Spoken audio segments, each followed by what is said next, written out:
Père et du Fils et du Saint-Esprit. Amen. Bien-aimés dans le Seigneur, nous sommes au lundi de la 3e semaine du temps de Carême, année A.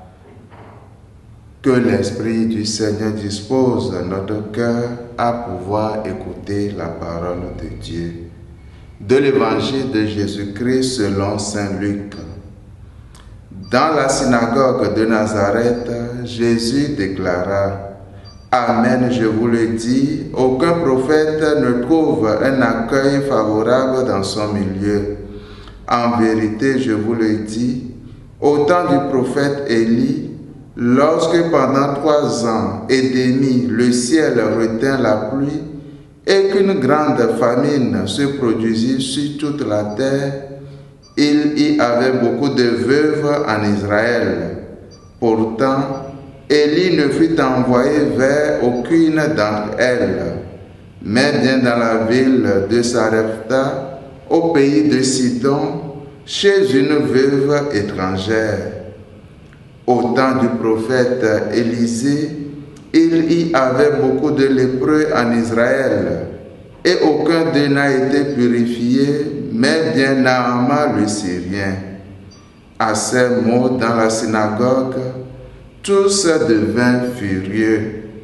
Ils se levèrent, poussèrent Jésus hors de la ville et le menèrent jusqu'à un escarpement de la colline où leur ville est construite pour le précipiter en bas.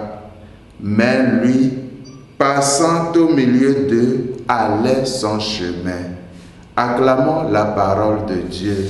Louange à toi, Seigneur Jésus. Aujourd'hui, dans l'Évangile, Jésus nous dit qu'aucun prophète n'est reçu dans son milieu. Le prophète, c'est celui qui parle au nom d'un autre. C'est celui qui apporte le message d'un autre.